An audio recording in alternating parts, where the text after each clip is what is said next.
al derecho del trabajo que organiza el Instituto de Abogados del Colegio de Abogados de La Plata, el Instituto perdón, de Derecho del Trabajo del Colegio de Abogados. Bueno, la modalidad de hoy va a ser exactamente como las clases que venimos teniendo hace 2 martes atrás. Vamos a tratar de mantener esta modalidad taller de cada 20 minutos, aproximadamente 25 minutos, ir cortando el tema en el caso de que haya varias preguntas en el chat. Con Gastón las vamos a ir evacuando en la medida de lo posible. Por lo tanto, si quieren hacer algún tipo de consulta o tienen alguna duda, lo pueden ir volcando en el chat que lo vamos a leer. Y bueno, respecto de, acuérdense, ahora Gastón va a compartir un Power respecto del material que está a disposición. Después eso lo vamos a dejar en el área académica del colegio y directamente lo acceden al material en el colegio, ¿sí? Sin que sea necesario que dejen los mails en el chat, y así no vamos perdiendo el hilo y aparte es innecesario. Directamente arreglan con el área académica y el área académica, una vez que finalice el taller, les va a acceder el material. Bueno, el encuentro de hoy es la clase que Gastón nos va a estar hablando sobre riesgos del trabajo, cálculos, indemnizaciones. Eh, Así que bueno, espero que les sirva. Y bueno, Gastón, no sé si quieres decir algo más, ya te cedo la palabra y arrancamos con la clase. Bueno, gracias, Bel. Bueno, buenas tardes. Espero que se escuche bien y se vea bien. Ante todo, les aclaro que casi me agarra un paro cardíaco recién porque no soy muy ducho con el tema informático y no me podía conectar y tenía que armar el PowerPoint para poder compartirlo con ustedes y no, se me hacía cada vez más extenso y me puse muy nervioso. Así que bueno, eso me sirvió para distenderme ya de la charla que vamos a tener ahora. Bueno, gracias Belén por la introducción y por el pase. Y ante todo, bueno, buenas tardes a todos. Gracias también a la directora del instituto, a Graciela, y a Juan también, que están dirigiéndolo ahí, y a todos mis compañeros. Espero también poder estar a la altura de las anteriores charlas, que fueron excelentes y para este taller creo que es fundamental. Bueno, como dijo Belén recién, nos vamos a introducir, lo voy a tratar de hacerlo más, de manera más distendida posible y de práctica, para que podamos, que resulte didáctico y se pueda entender, porque nos vamos a adentrar, como adelantó Belén, a una institución, ahora el régimen que vamos a analizar, que es el del riesgo de trabajo, que es un instituto que realmente no es difícil de entender, pero tenemos una cantidad enorme de normativa, jurisprudencia, doctrina y demás interpretaciones con respecto a esto. Entonces, requiere ir pisando sobre firme, ir analizando de a poco y hacer una breve introducción a dónde nos estamos metiendo. Espero que sea claro y cualquier cosa me van interrumpiendo, me van preguntando. Con Belén ahí estipulamos el modo de ir haciendo de últimas preguntas cada rato. Yo igual voy a ir frenando para ir avanzando, remitiéndome a lo que podría ser un derecho de progresividad. Ahora nos vamos a meter, voy a compartir un Power.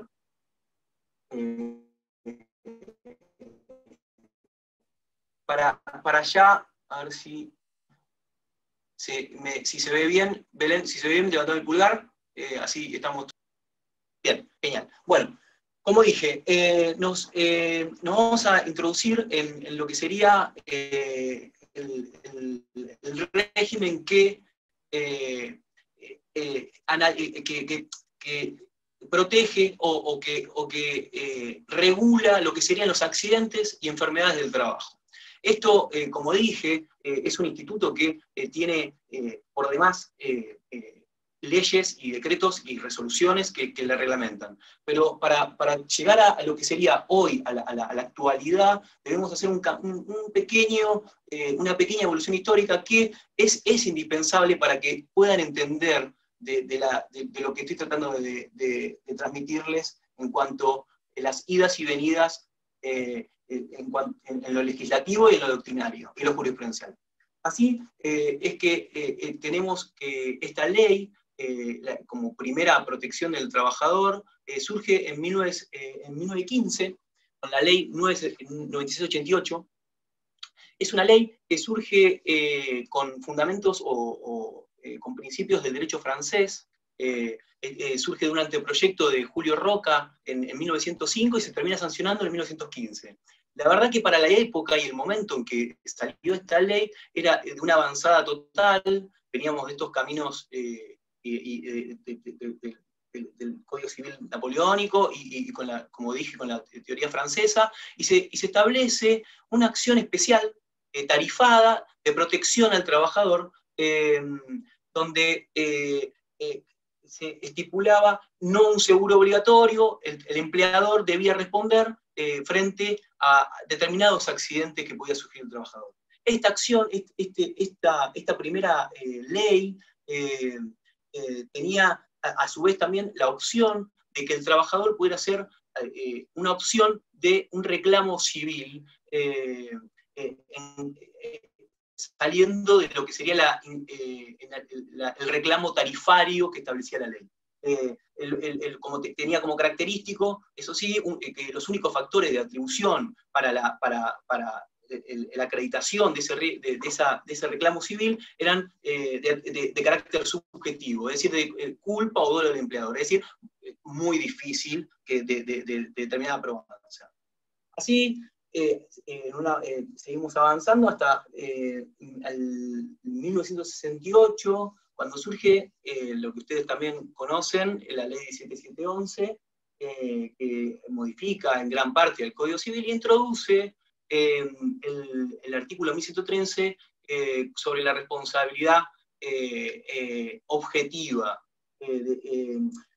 donde ahí aparecen los atributos objetivos de la responsabilidad. Ya ahí el trabajador, la opción del reclamo civil no se circunscribía solamente a lo subjetivo. Esto queda determinado en el 71 con el Plenario de Alegre, donde la Cámara Nacional de Trabajo establece que estos factores de atribución son aplicables al trabajador. Y tenemos como corolario que se interpreta que el riesgo de la cosa es analizado también como la actividad que desarrolla el empleador.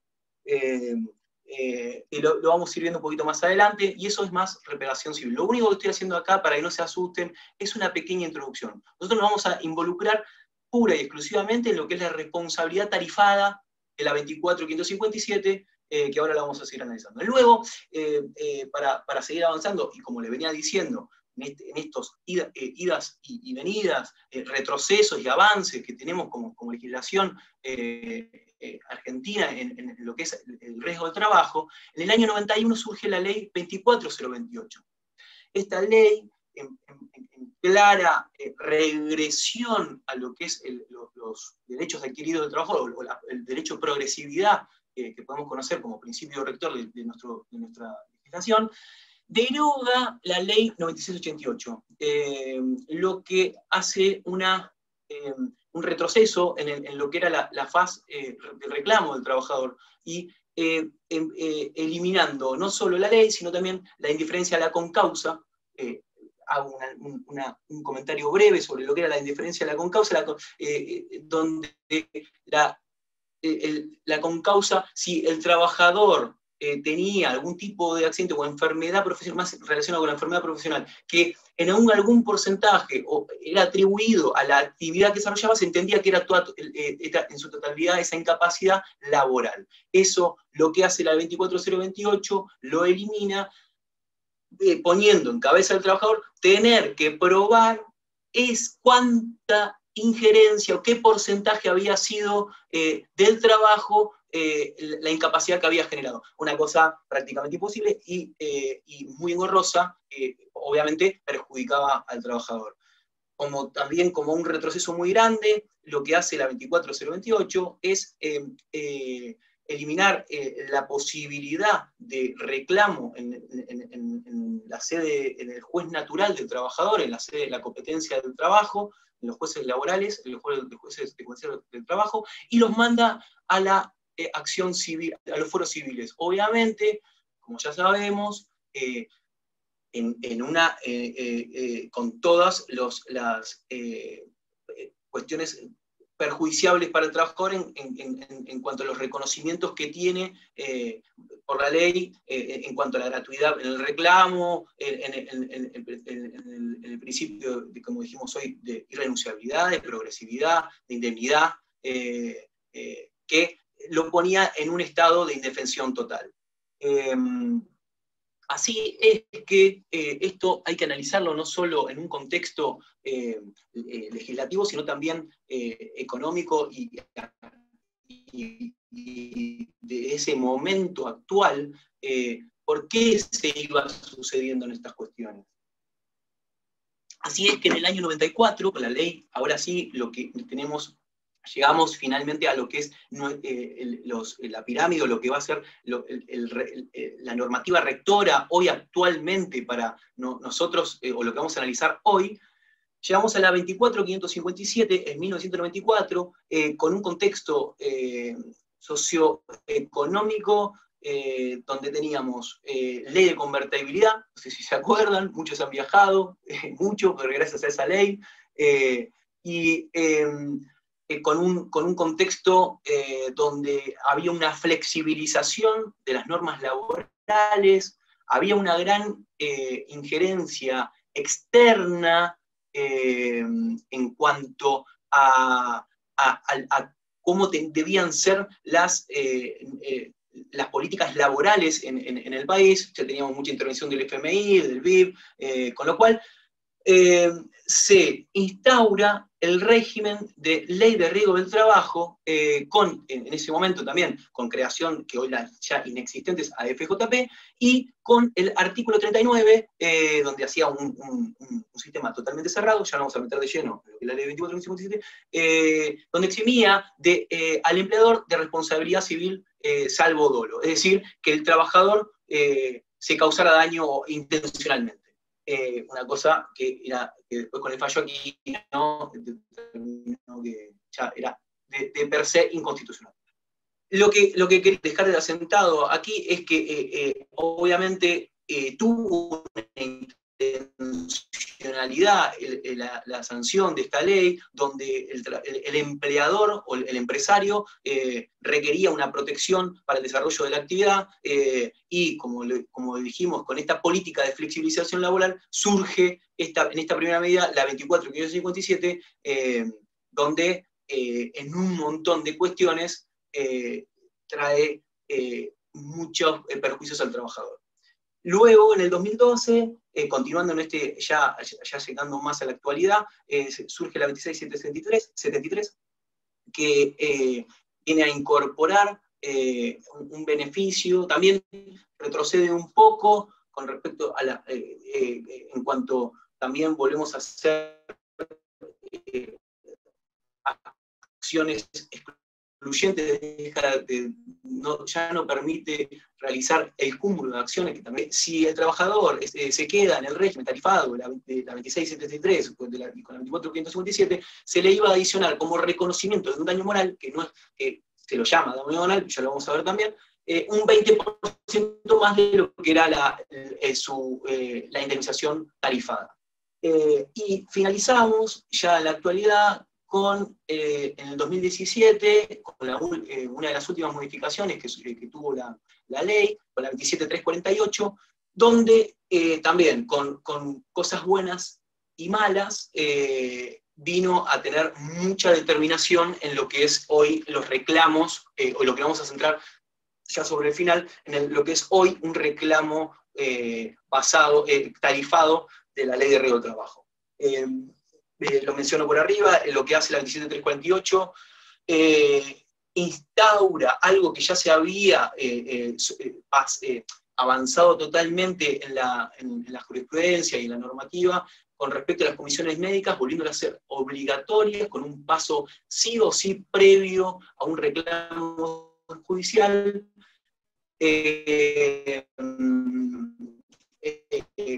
con un fallo hoy que confirma esto en la provincia de Buenos Aires, que es Marchetti, lo que sería el IBM,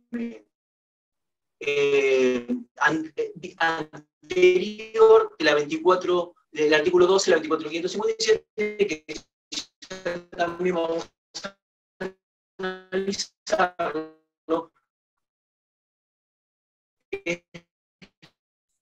Gastón, disculpa, ¿me escuchás? Importancia, porque es el que nos va a determinar.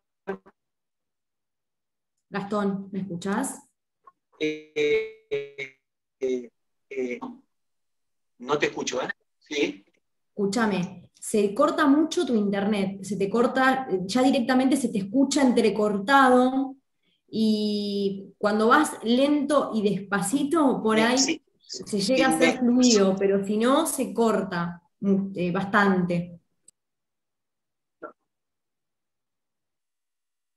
Si me esperan un segundo, me corro del lugar donde creo que tengo mejor internet.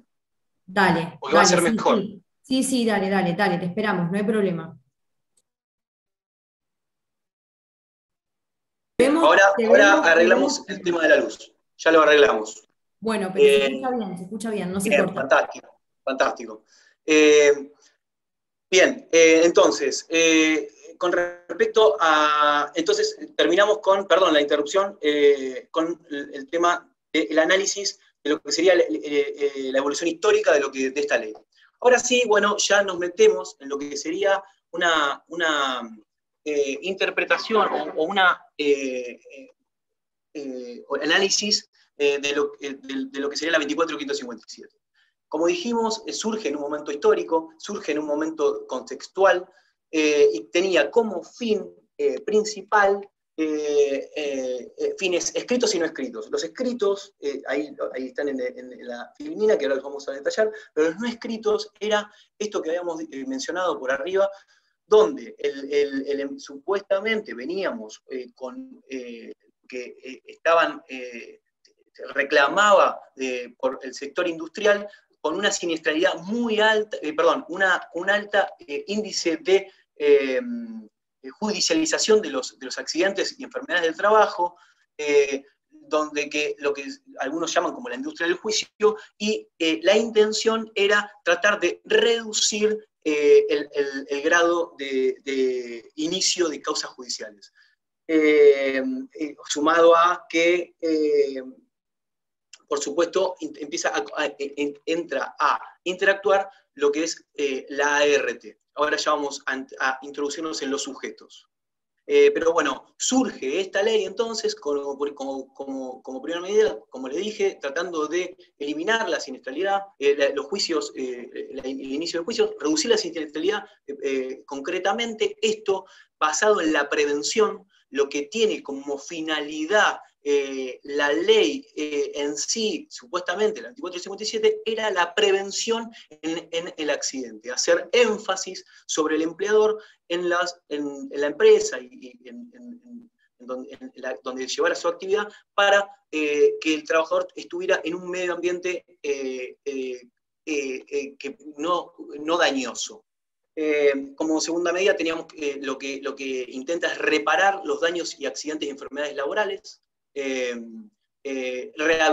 Una vez que el trabajador esté accidentado o con esta enfermedad laboral, rehabilitarlo, la rehabilitación del trabajador, la recalificación en el momento de que se encuentra reparado el daño, recalificado para que pueda ingresar nuevamente a trabajar, y como ART promover la negociación colectiva para mejorar las condiciones, esto que decíamos, de medio ambiente y prevención del trabajo, la mejora de la actividad. Así es que sí, bueno, ahora nos metemos en los sujetos. Nuevamente, debemos decir que surge como importante mencionar que la ley 2457, a diferencia de lo que, como dijimos en la evolución histórica anterior, que no, el empleador no tenía la obligación de tener un seguro con respecto a la reparación del daño. ¿No me traes la lámpara para acá? No tenía un seguro para la reparación del daño. Ahora sí, con respecto con la ley, con la sanción de la 24.557, se establece la obligatoriedad del empleador de tener un seguro que ampare a los accidentes y enfermedades profesionales. Estas son las famosas ART, son organismos que son con fines de lucro y funcionan como sociedades anónimas. Obviamente es uno de los sujetos que interactúa claramente con el empleador. Como decíamos, la ART, ahí estoy un poco mejor de luz, me parece. El empleador, como decíamos, la ART son sujetos que tienen fines de lucro, tienen un interés de ganancia, y por supuesto que está bien, porque estamos en un sistema capitalista, por supuesto que van a interactuar con los empleadores. Entonces, el empleador debe contratar obligatoriamente una ART. ¿Cómo es este contrato? Es un contrato de afiliación que está regulado por la Superintendencia de Riesgo del Trabajo y la de Seguros, y que va a estar compuesto por una prima que paga el trabajador en contraprestación de la atención de las prestaciones en especie y en dinero que va a otorgar la ART.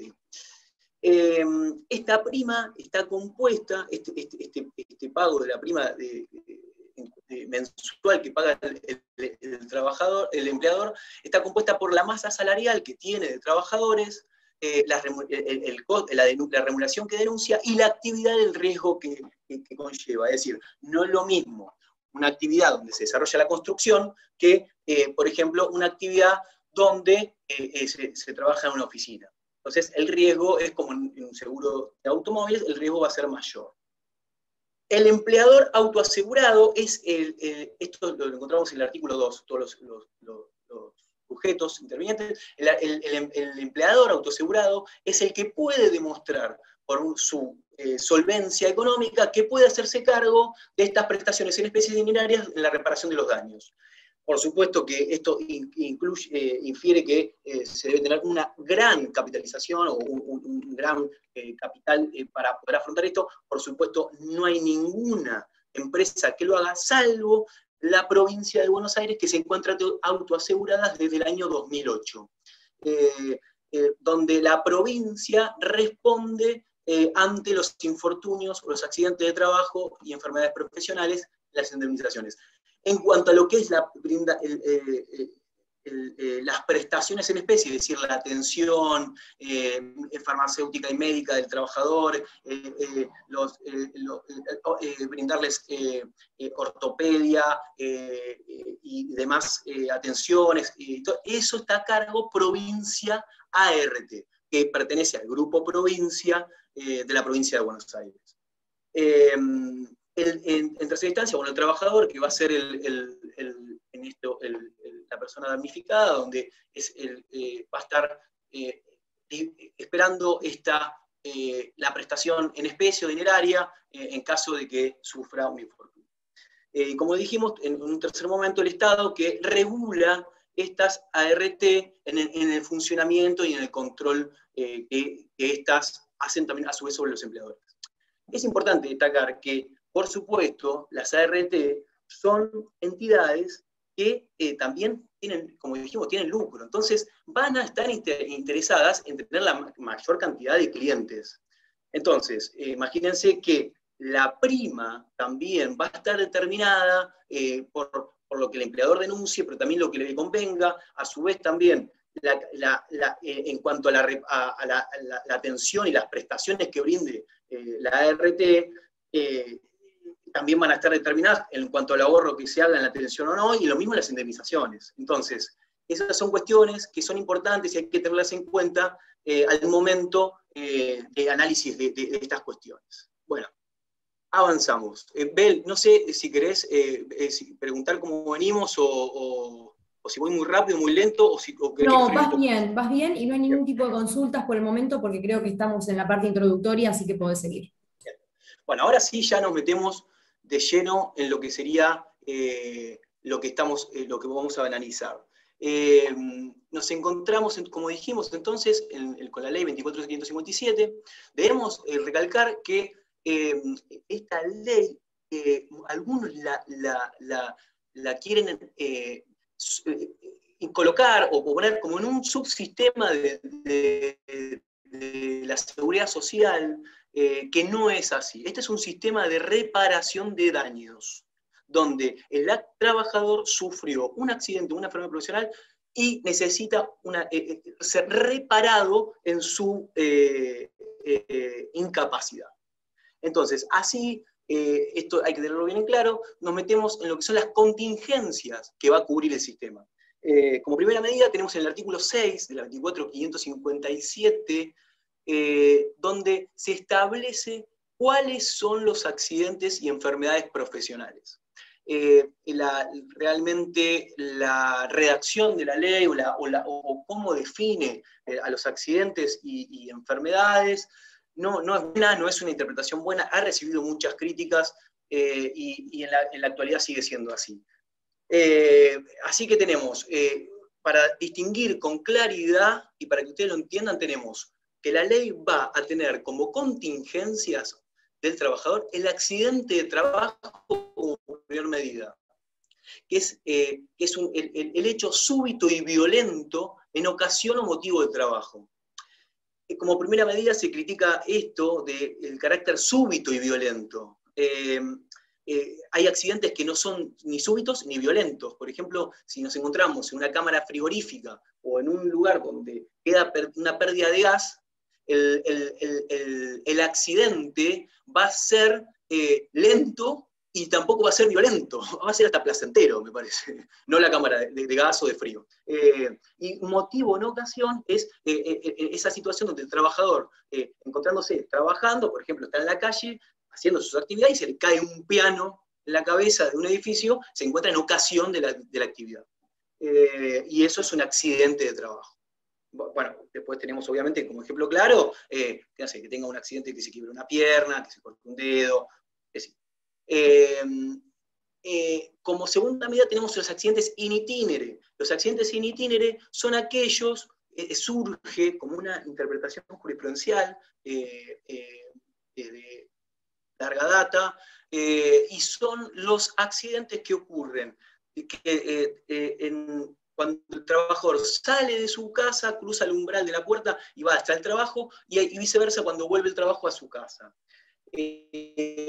Obviamente que esto puede tener excepciones, cuando, por ejemplo, tengamos que el trabajador tenga otro empleo, o realice estudios, esté en la universidad o en el colegio, donde fuere, o tenga a su cargo el cuidado de personas. Para que esa excepción sea válida y no sea oponible al trabajador al momento de ejercer el reclamo, tiene que ser en tal horario, tal otro, tiene un lugar donde cambia su trayecto habitual del trabajo a su casa o de su casa al trabajo.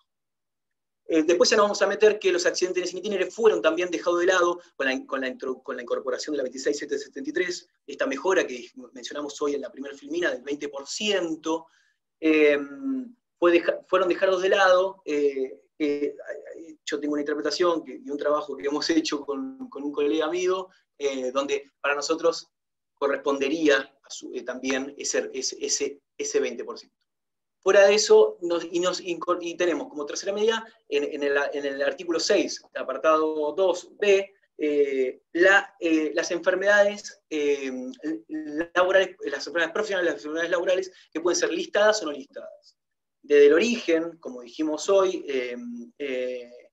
la ley ha avanzado mucho con respecto a estas listadas o no listadas. Como primera medida, ni bien surge la ley, las enfermedades eran listadas o no listadas. Si una enfermedad era listada, era reconocida como en su faz de incapacitante del trabajador, siempre y cuando cumpliera con determinados cuadros expositivos, que eran el riesgo, el cuadro clínico, y la exposición y la actividad. Todo eso tenía que confluir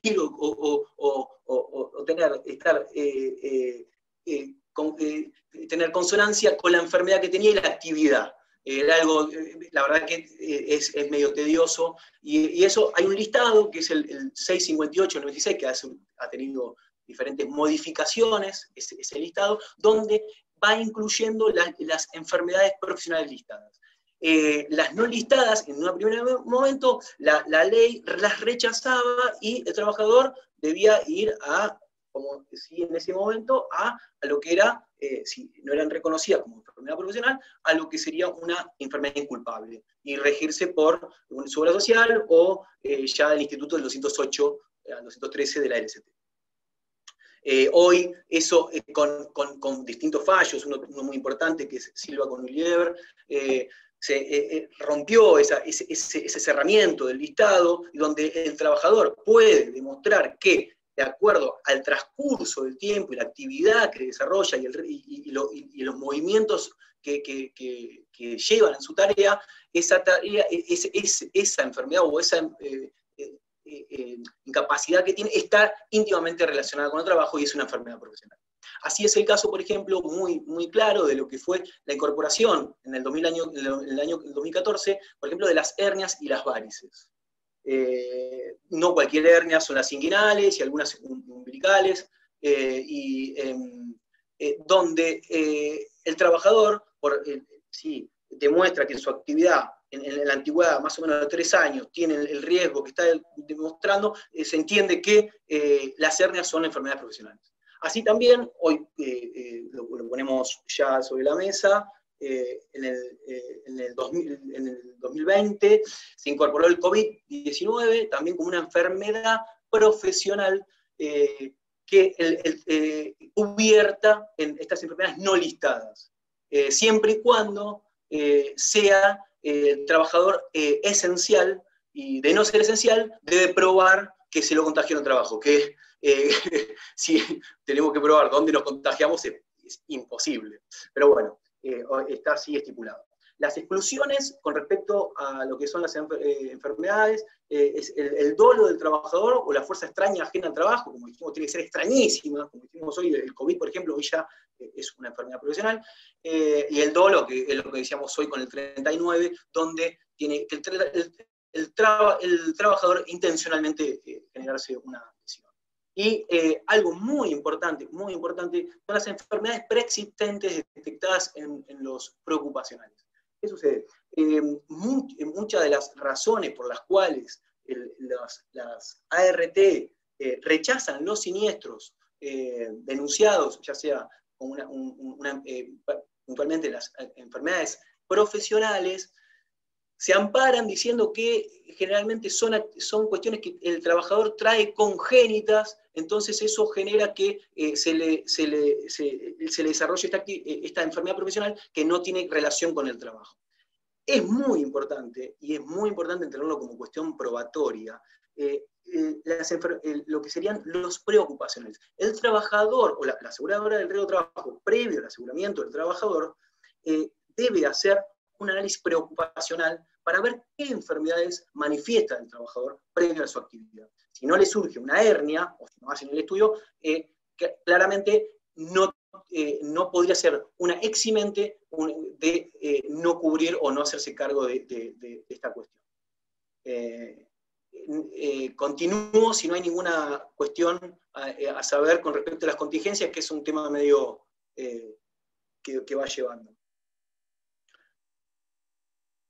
Bueno, así nos metemos en lo que sería ya ahora un poco más analizado los parámetros iniciales de quiénes son los sujetos que intervienen en esta actividad en esta relación, a dónde apunta la ley 2457, debemos analizar cuáles son los reclamos que se pueden realizar. Entonces tenemos como dos grandes ramas, tenemos el reclamo sistémico, y que es el que va a estar abarcado por la ley, y el reclamo por derecho común, y lo que hoy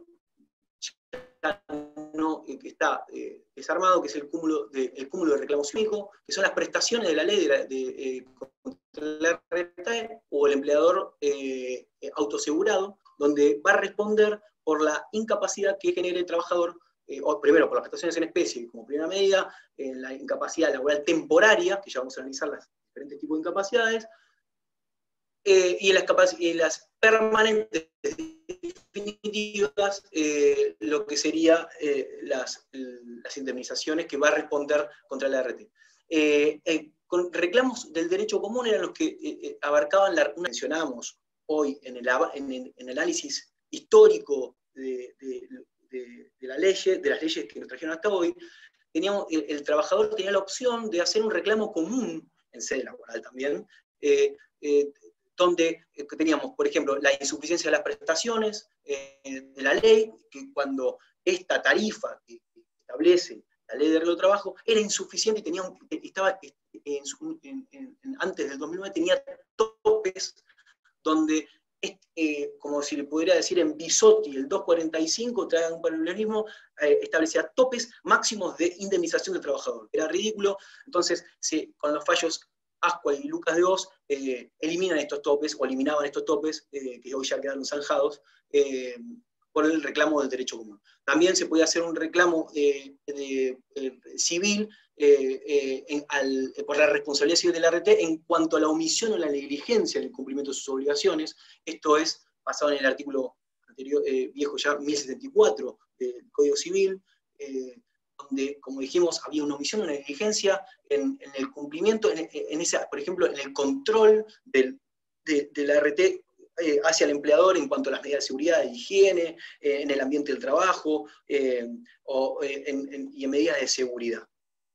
No solo en eso, también en el cumplimiento doloso de las prestaciones en especie. Ya vamos a analizar qué son las prestaciones en especie, pero como dijimos, la RT es una entidad privada con fines de lucro, donde su principal objetivo es también obtener ganancias, tiene que brindarle una atención médica inicial al trabajador, donde una de ellas es, por ejemplo, la reparación, o por ejemplo, darle ortopedias o darle un tratamiento correcto al trabajador médico. Esto muchas veces no ha tenido un gran control, se han dado tratamientos que no eran de los mejores, que ya ahora lo voy a explicar un poco mejor, y eso ocasionaba un reclamo civil. Y también, como dijimos hoy también, con el plenario ya alegre, la responsabilidad civil del empleador por la actividad o cosa riesgosa. Se entendió que la cosa ya no tenía que ser algo estanco, algo físico, sino que hacía que la actividad que desarrollaba el empleador podía ser riesgosa para el empleador, como factor de atribución objetivo. Y por último, se podía hacer un cúmulo de acciones donde el trabajador iniciaba un reclamo judicial de inconstitucionalidad de la tarifa, explicando que era insuficiente, haciendo un cúmulo de acciones también con el civil, donde si una no prosperaba, el trabajador de por sí ya tenía reconocida la tarifa como reparación de su incapacidad.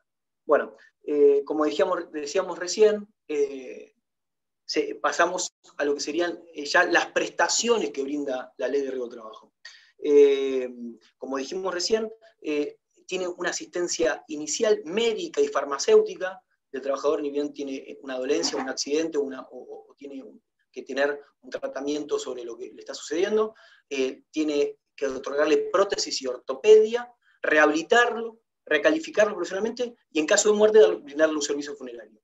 Como decíamos, que es muy importante, lo quiero recalcar porque a veces no se tiene en cuenta, y ustedes como abogados, defensores del trabajador, pueden en esta instancia donde la incapacidad todavía no está determinada y el trabajador está recibiendo esta prestación en especie, estar minuciosamente arriba del tratamiento médico que se le está haciendo al trabajador.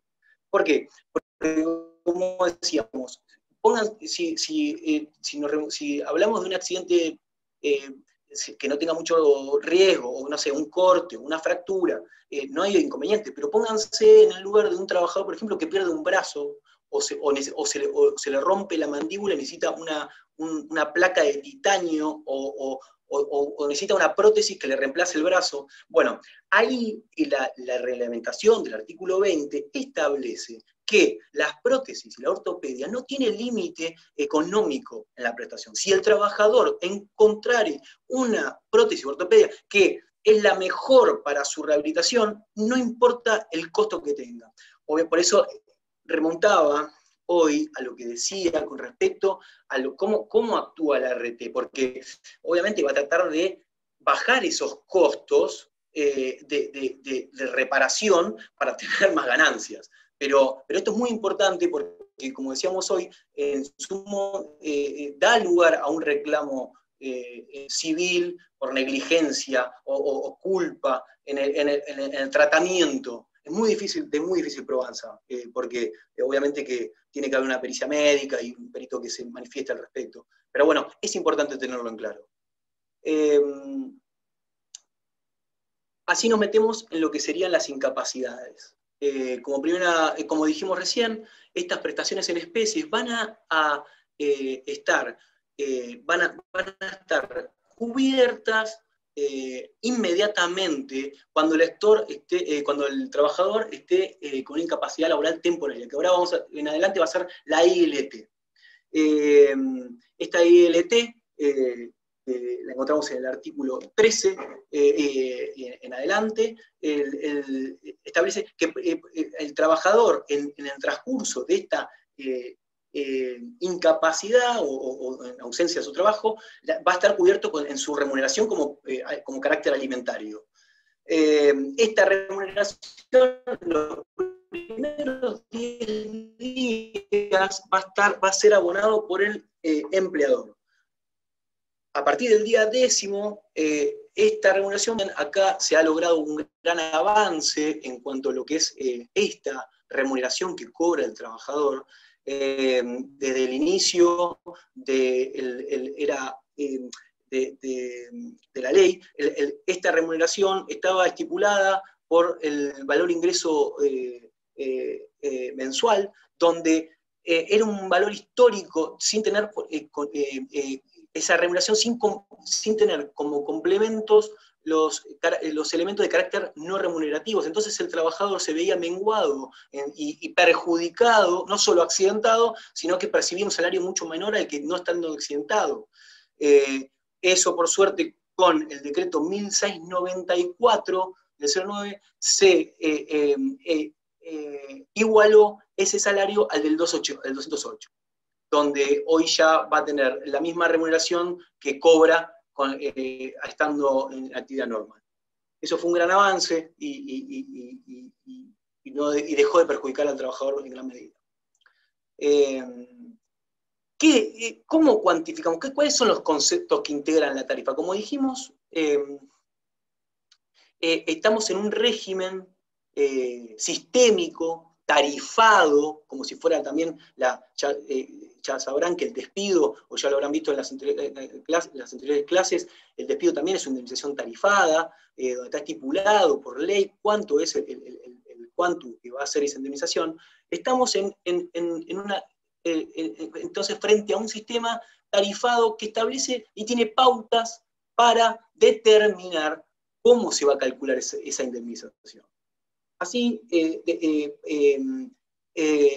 esta tarifa va a estar incluida por la edad del trabajador al momento del hecho, o la primera manifestación invalidante, va a estar determinada por el grado de incapacidad, que ya lo vamos a ver, diferentes tipos de grado de incapacidad o fallecimiento del trabajador, y el salario que percibe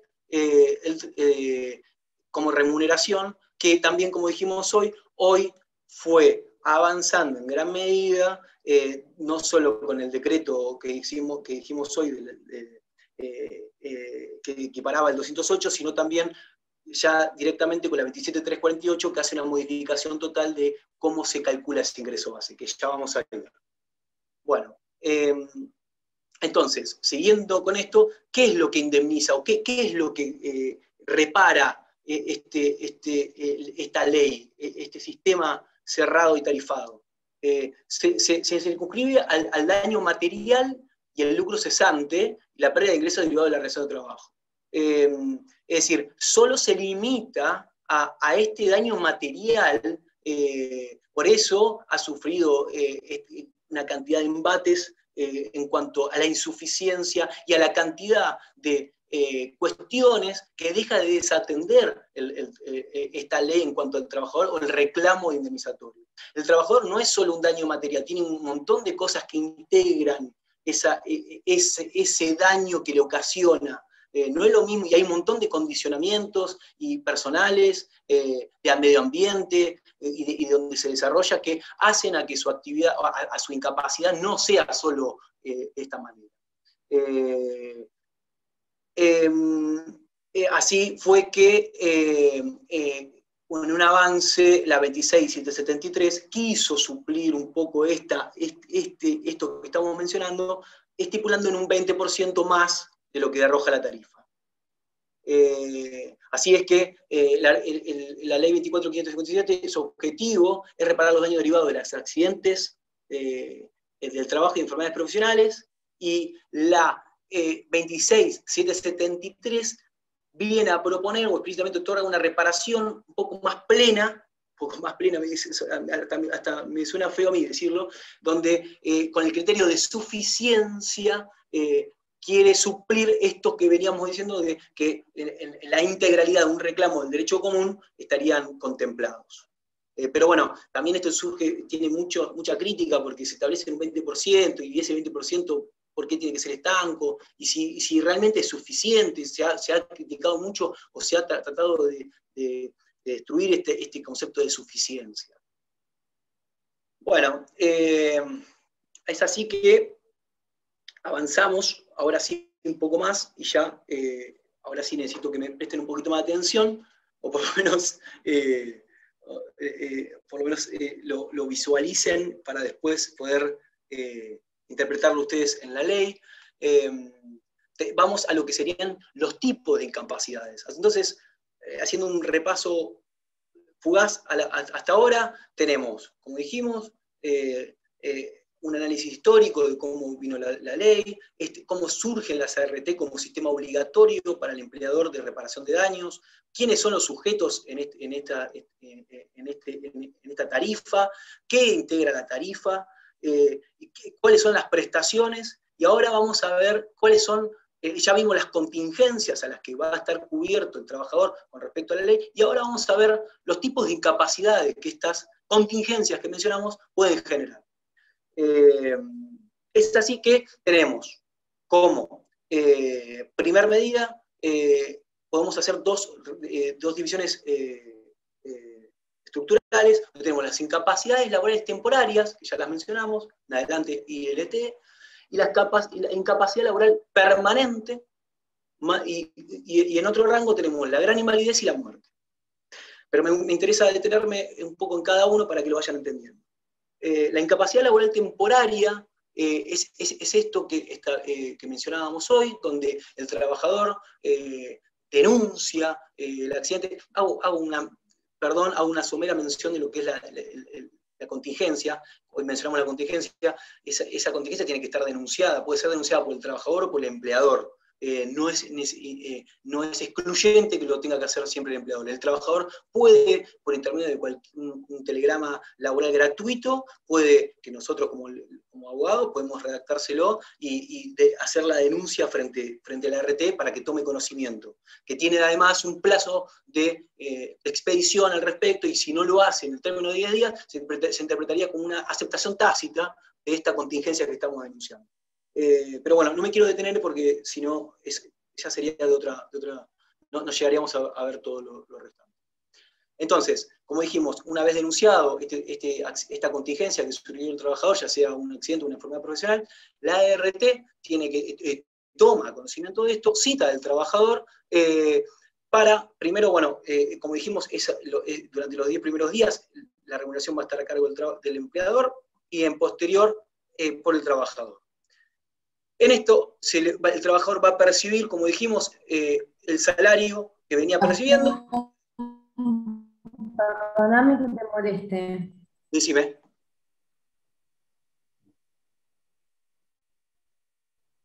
Se está cortando. Directamente te dejamos.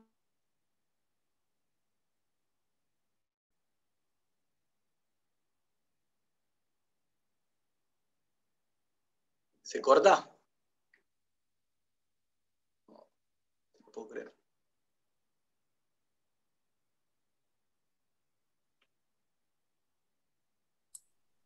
Gastón, ¿nos escuchás ahora bien? Hola, hola. Yo los escucho perfecto. ¿Se me escucha?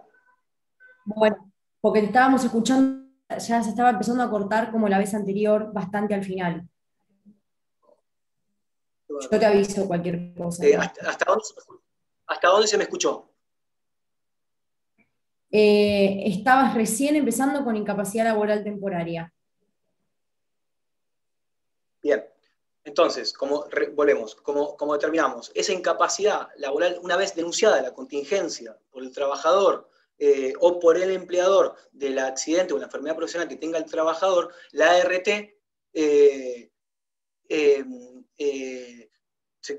contiene esta situación, donde en primera medida, como dijimos, la remuneración los primeros 10 días va a estar a cargo del empleador y en posterior por la ART, y va a cobrar, como ya mencionamos, una remuneración idéntica a la del 208 de la LST, es decir, la que cobre también con los caracteres no remuneratorios y no remuneratorios.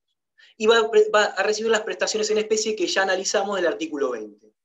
¿Cuándo cesa esta incapacidad temporaria?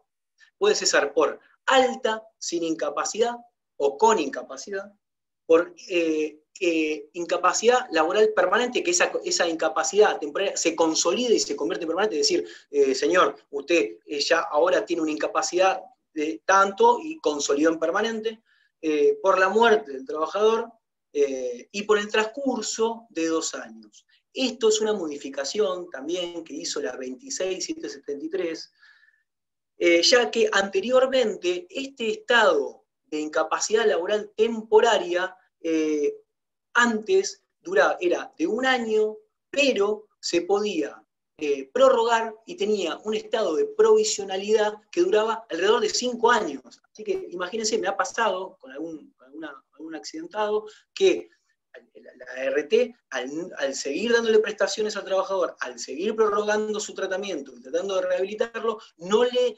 consolidaba la incapacidad permanente. Y durante 5 años ese trabajador sigue cobrando un salario, que hoy es el 18, pero anteriormente no,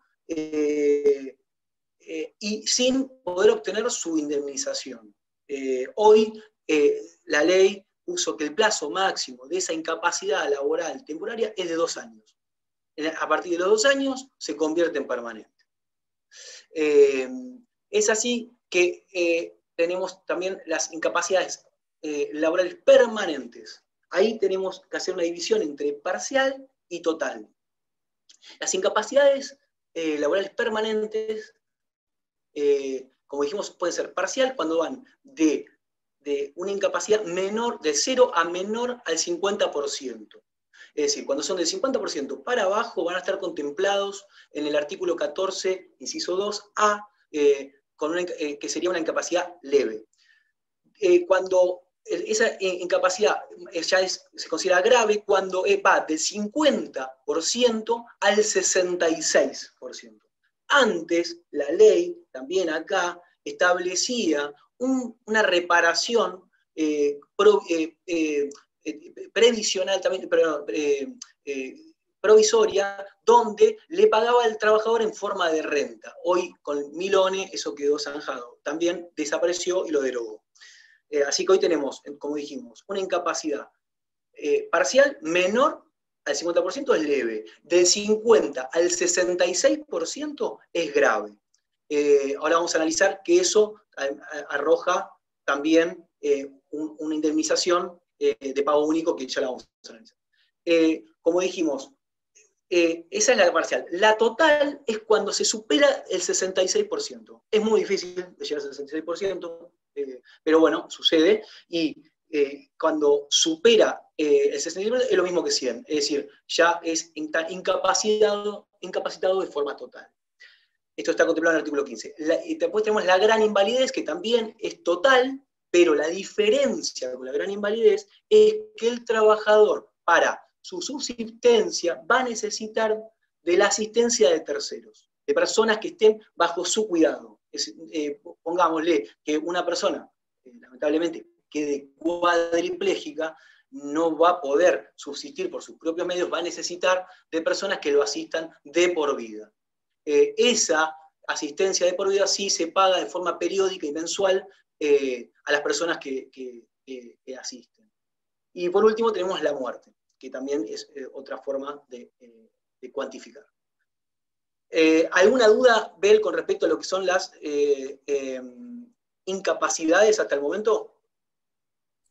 Bien. No. Por el momento no hay preguntas. Sí, lo que están analizando es que tu internet aparentemente anda bien y el mío se anda mal, y que vos te escuchas bien.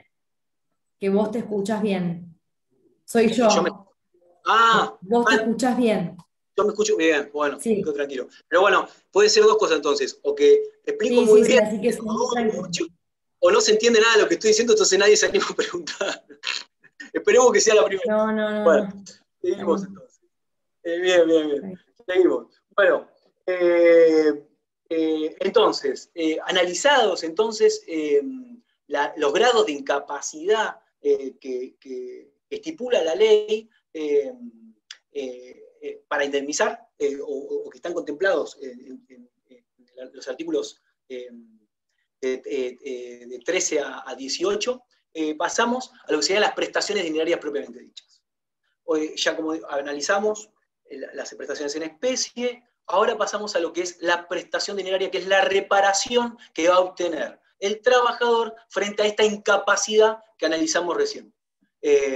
Entonces, debemos decir que es importante, que son créditos alimentarios e irrenunciables. Acá claramente tenemos como crítica a esto, es que pulveriza la nueva, de la 26.773 y la 27.348, pulverizan esta situación de irrenunciabilidad que tiene el trabajador como principio rector de nuestra legislación, y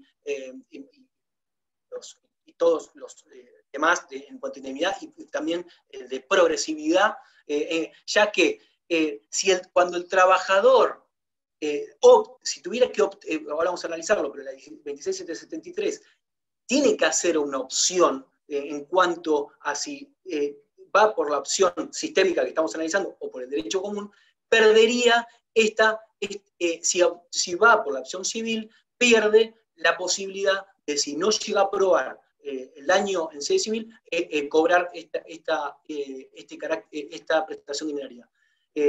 Que claramente hablamos de irrenunciabilidad y se produce una renuncia del trabajador. Es totalmente contradictorio. Ya, ¿no? Creo que lo van a ir viendo. Esta ley es completamente, desde el inicio hasta el final, es completamente contradictoria en todo momento. Y por eso también es tan difícil de explicarlo y entenderlo, y abarca tanto, porque tampoco hay algo que lo explique, y son todas leyes y menjunje de decretos y leyes y reglamentos. Y tengo que aclarar también que si, por ejemplo, el empleador fuere condenado en sede civil por la reparación de un daño de derecho común, la ART tiene la obligación de pagar la tarifa hasta donde estaba estipulado el contrato de afiliación. Entonces, esto es demencial. Entonces, el trabajador lo pierde, pero el empleador igual lo integra para pagar la indemnización que tiene que pagar en la reparación integral. Bueno, como como dijimos, hoy están igualados en las prestaciones diarias el artículo 208, y vamos a ver ahora también un poco cómo intervino también hoy el Instituto de la 27348 con el RIPTE, que ya vamos a ver lo que es, en la mejora de las remuneraciones. Y estas prestaciones diarias, como también mencioné recién en esto de las incapacidades graves, elimina o desactiva, elimina la renta periódica vitalicia, con la doctrina Milone. Como les dije hoy, antes este pago adicional que recibía el trabajador se pagaba en forma periódica, es decir, se pagaba mes a mes de una manera estanca, con todos los perjuicios que trae en nuestro país, con la inflación y los desajustes y todo lo que conlleva a la realidad del trabajador, ese monto en forma mensual.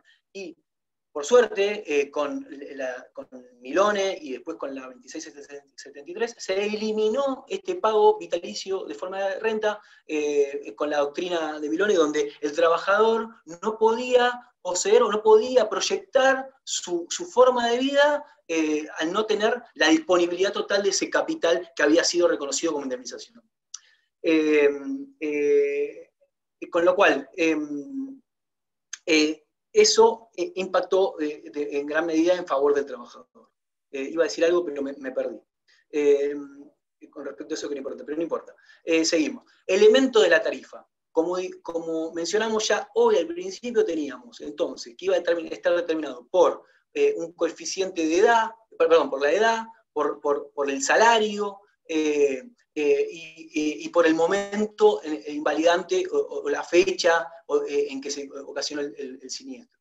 Ahora ya claramente tenemos que ver esta fórmula poliménica de los elementos de la tarifa donde están incluidos, ahora sí, vamos a analizar cómo se determina esta indemnización tarifaria, donde tenemos que va a estar el coeficiente 53, que es una repotenciación del salario, que esto viene de la doctrina francesa, donde se repotencia el salario más o menos en la estimación de 5 años, no tiene mucho más explicación que ello. En la 24098 del 91, esta repotenciación era del 43%, se mejoró con la 24557. Va a estar hecho por el IBM, que el IBM hoy también va a estar, por suerte, ha sido modificado en la forma del cálculo, por la pericia, por el porcentaje de incapacidad y finalmente por el coeficiente edad, el coeficiente etario. Ese coeficiente, el porcentaje de incapacidad va a estar determinado por la incapacidad que tenga el actor, y lo vamos a ver, como dijimos hoy, en los baremos. El baremo que determina cuánto es el grado de incapacidad de los accidentes. Hay un listado, es enorme, les invito a leerlo, lo van a utilizar además para cuantificar en lo que son los accidentes de trabajo, donde determina que, por ejemplo, si una persona se corta un dedo, es el 5% de incapacidad. Pongo un ejemplo ridículo para que lo puedan entender. Y se le debe adicionar, que muchas personas no lo tienen muy en claro, que es importante que lo sepan, los factores de ponderación. Los factores de ponderación es esa sintonía fina, o sea, son cuestiones finitas que se le adicionan a la incapacidad que tiene el trabajador. No le va a adicionar mucho más, pero suma en beneficio del trabajador. Va a estar determinado, por ejemplo, como les dije recién, si se me corta un pedazo de dedo, no es lo mismo si es la mano izquierda o derecha, de acuerdo si soy diestro o zurdo. Y lo mismo no es lo mismo para una persona que tiene mucha edad que la que tenga menos edad, y luego de la recalificación que pueda tener ese trabajador frente a su actividad cuando tenga que retomar. Bueno, pero son factores que determinan el porcentaje de incapacidad, son importantes tenerlos en cuenta. El coeficiente de edad va a estar determinado por la edad que tenga el trabajador al momento del accidente, el accidente de trabajo, o la primera manifestación invalidante o la toma de conocimiento de la enfermedad profesional. Hay veces que, como la enfermedad profesional, dijimos que la diferencia, no lo dije hoy, la diferencia, que eso lo dice mi amigo doctor Barreiro, que la diferencia fundamental entre los accidentes y enfermedades es la temporalidad en que se producen. El accidente, como dijimos, es es un hecho súbito y violento, y la enfermedad se prolonga en el tiempo por la repetición o la actividad que desarrolla el trabajador en la actividad. Eso puede ser que se empiece a desarrollar, pero consolida en un momento que es el que toma conocimiento del trabajador, o es la primera manifestación invalidante, que es donde se toma como fecha para determinar ese toma de conocimiento o ese momento, esa fecha. Esa edad que tiene el trabajador al momento incapacitante se lo divide por 65. ¿Por qué por 65? También ha traído muchas críticas, más hoy, es por la edad jubilatoria del trabajador. Pero la verdad que hoy esto también es muy perjudicial, ya sea claramente hoy la esperanza de vida y la vida laboral del trabajador se ha estirado muchísimo, como todos, y sin perjuicio de que se jubile a los 65 años de edad, el trabajador vuelve a su casa y sigue incapacitado. Es decir, esa reparación no es suficiente cuando hablamos de suficiencia, no alcanza. Eso también es lo que ha dado lugar muchas veces a una reparación integral donde los parámetros para realizar una fórmula de cuantificación se toma el proyecto o la estimación de vida, que hoy estamos más o menos alrededor de los 80 años, no 65. Eso trae mucho perjuicio al trabajador. Y cuanto más edad tenga cercana a la edad jubilatoria, eso va a perjudicar en lo que es el monto de la indemnización. ¿Se entiende? Seguimos. Perdón, acá. Como dijimos, ya hablamos de lo que es lo que integra, cuáles son las incapacidades, cómo está integrada esta fórmula polinomia que va a determinar la indemnización. Debemos analizar también algo muy importante, que es se adiciona a las incapacidades que vamos a analizar ahora, como pago adicional en la indemnización. Tenemos que las incapacidades que van del 50 al 66, que sería la parcial grave, la total que es del 66, y después tenemos la gran invalidez y la muerte, tienen un pago adicional a lo que analizamos recién de la tarifa, que se va a pagar antes. Se hacía en forma periódica, hoy se paga en forma adicional a la tarifa en un pago único. Eso, acá lo que les traje para que puedan analizar y ver cómo juega en todo esto, lo que hablamos hoy, de lo que es los beneficios que tiene la ART, o cómo juega como empresa con fines de lucro, como aseguradora de Río del Trabajo. En el 94, como les dije anteriormente, por eso es importante hacer un contexto y una evolución histórica para llegar hasta hoy, en el 94 nos encontrábamos, como les dije, con una ley de convertibilidad y una flexibilización laboral muy grande. Pero una ley de convertibilidad donde establecía que ese pago único que era pagado periódicamente, cuando la incapacidad iba del 50 al 66%, era de 30.000 pesos, que en ese momento eran $30.000. Lo mismo que la incapacidad total era de 40.000 y la muerte de 50.000. ¿Para qué les quiero decir con esto? Cómo la inflación y el perjuicio económico y los cambios de políticas económicas, cómo juegan en detrimento del trabajador. Acá hoy sí se estableció que se va actualizando ese monto de pago único. Hoy está estipulado por una resolución que es de ahora, de este mes, de marzo del 2021, la resolución 721 establece que ese pago único va a ser para las incapacidades de 50 y 66 va a ser de 1.773.911 pesos. Para la total, 2.217.389, y una muerte va a ser el pago adicional de 2.660.866 pesos. Si ustedes hacen a la cotización actual, ¿cuánto es el dólar? $30.000 hoy, le puedo asegurar que es son muchísimo más de lo que se está pagando como pago único. Con lo cual, hoy todavía el trabajador sigue muy atrás en lo que es esa reparación o ese monto que le corresponde percibir. Sin perjuicio de que, por suerte, ha avanzado mucho. Quiero remarcar que además, antes, esto como lo puse como contexto histórico, antes el trabajador no podía percibir, tenía un techo, no podía percibir una suma que eso fue lo que se desactivó con Ascue y Luca de Oz, no se podía percibir una indemnización que superara los 180.000 pesos. Es decir, el punto de incapacidad era de 1.800 pesos como máximo. El decreto 1694, el 09, viendo que esto era una locura, y además los montos iban variando enormemente, de pasar a hacer un techo lo convierte en un piso. Y a partir del 2009, que por eso hoy les hablaba, les traje la resolución esta del 721, se va actualizando, y en ese momento el piso indemnizatorio era de 1.800 por punto de incapacidad permanente. Hoy, la resolución 721 nos establece que el monto total de piso que tenemos va a ser del 3.991.300 pesos, teniendo por punto de incapacidad hoy, sí o sí, como mínimo para litigar, el trabajador va a tener 39.913 pesos por punto de incapacidad.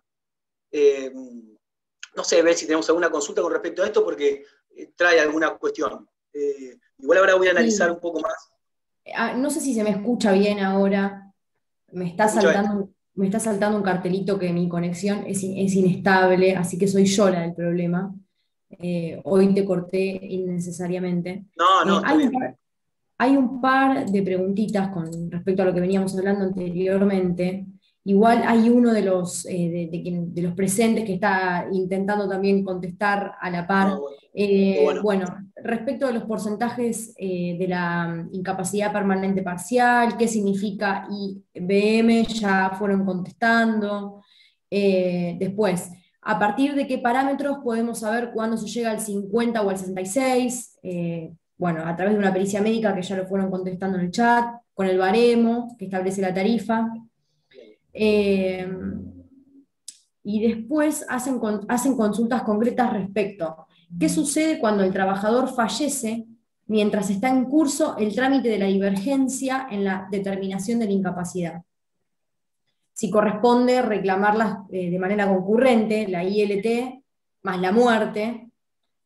Esa fue una de las dudas que hay en el chat. Bueno, si la muerte va a ser causal de lo que fue la incapacidad laboral temporaria, claramente se consolida, como les dije hoy, esa incapacidad laboral temporaria se consolida. Una de las consolidaciones para pasar a ser permanente es la muerte del trabajador. Entonces pasaría a ser muerte. Espero que haya sido apuntado eso. Después, con respecto a lo que es lo que hablábamos del IBM, ahora lo vamos a desarrollar, quería primero avanzar con respecto a esto, porque después me quiero detener puntualmente en el IBM, porque fue la última modificación que hizo la 27348 de la ley en cuanto a su determinación. Pero rápidamente, el IBM es ingreso base mensual. En la ley 24557 estaba determinado en el artículo 12, hoy modificado por la ley en su artículo 11 por la 27348, donde ahora vamos a ir, lo voy a desarrollar puntualmente, pero para que tengan un pantallazo, lo que hacía era tomar la remuneración al momento histórico del trabajador del momento incapacitante. Entonces, lo que hacía era perjudicar totalmente en la cuantía del reclamo al trabajador. Pero ahora lo vamos a ir a ver directamente. Ahora vamos a lo que es la forma de cálculo, o si no, podemos ir directamente a lo que es el IBM para explicarlo, y después volvemos a lo que es la fórmula de cálculo. Como dijimos entonces, la determinación del ingreso base, en el artículo 12 de la 24557 establecía que se debía tomar la fecha de incapacidad del trabajador, la fecha del trabajador que te dice como incapacidad definitiva, permanente definitiva, o toma de conocimiento de la enfermedad profesional y tomar todas las remuneraciones que tenía el trabajador de esa fecha un año hacia atrás. Eso se realizaba la sumatoria de todas esas remuneraciones, se lo dividía por 365 días, que es la cantidad de días del año, y ahí obteníamos el ingreso base diario. Y ahí se lo multiplicaba por 30,4, que es un porcentaje que establece la ley de días más o menos que tiene el año, entre los que tienen 31 y los que tienen menos. Entonces establecía 30,4. Reitero, ¿qué hacía la ley?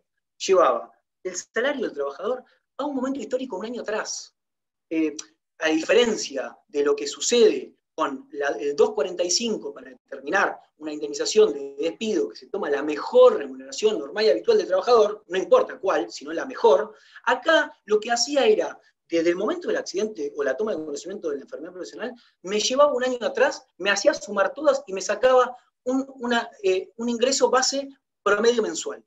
Que obviamente eso era ya de por sí histórico y quedaba determinado en ese monto que se resultaba como cálculo. Y ahí se hacía el reclamo judicial y ahí llegamos hasta la sentencia. Era una locura donde el trabajador veía una pérdida de su ganancia, pero de una forma abismal. Eso quería explicar qué es el ingreso base. Es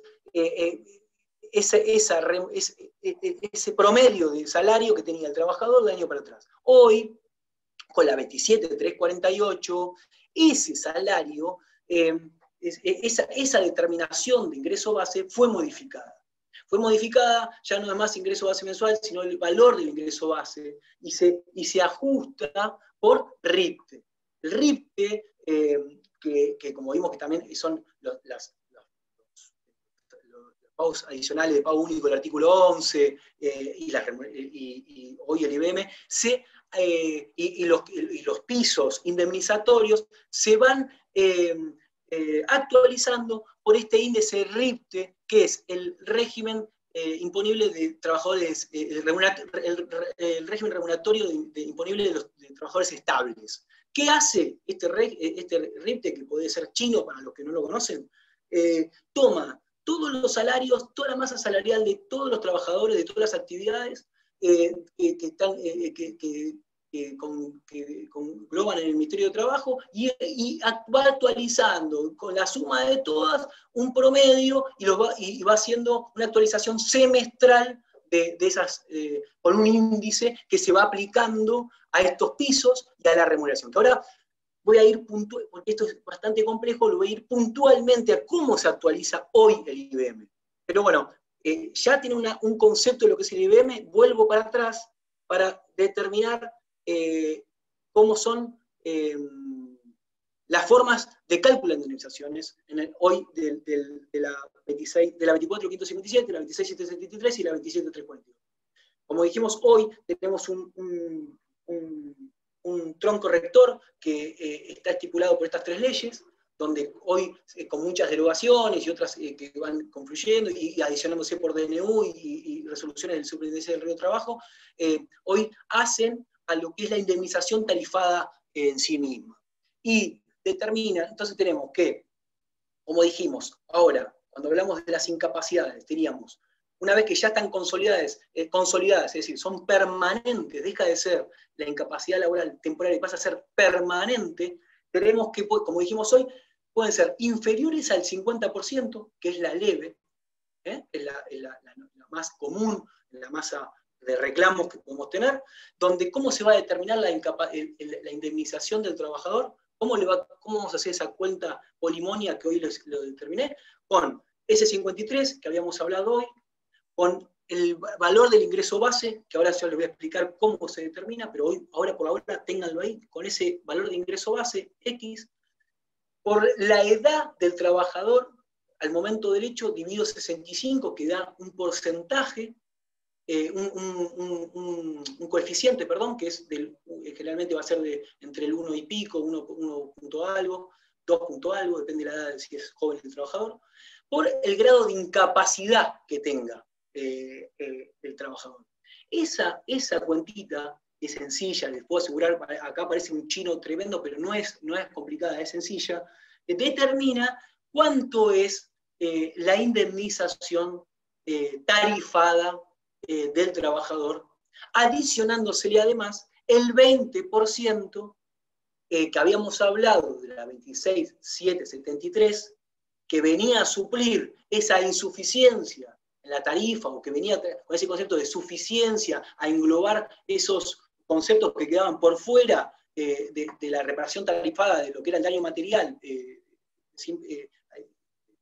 exclusivamente, y con concepto de daño moral, el 20%, que es, ya hablamos, que es la crítica de que es un 20% estanco, y tiene que ser para accidentes de trabajo y enfermedades profesionales. Los accidentes in itinere quedan excluidos. ¿Por qué quedan excluidos? Porque acá, si el trabajador quisiera hacer un reclamo por daño basado en el derecho común o el daño en la responsabilidad civil, no podría ir contra el empleador porque sería contra un tercero. Son accidentes generalmente de tránsito, donde el empleador acá no tiene una responsabilidad. Consideramos algunos, esto lo hemos hecho con Eduardo Curuchet, hicimos un trabajo donde dijimos que en realidad al momento que el trabajador sale del umbral de su casa, se encuentra a disposición del empleador, con lo cual ya no dispone de su tiempo, ya no dispone de ese tiempo, también incluye el salario, y ese tiempo él no puede hacer otra actividad, con lo cual considerábamos que era injusto que el accidentado en forma in itinere no percibiera ese 20%. Lo real es que hoy sigue siendo de esta aplicación, no conozco pronunciamientos al respecto. He planteado la constitucionalidad y no ha salido.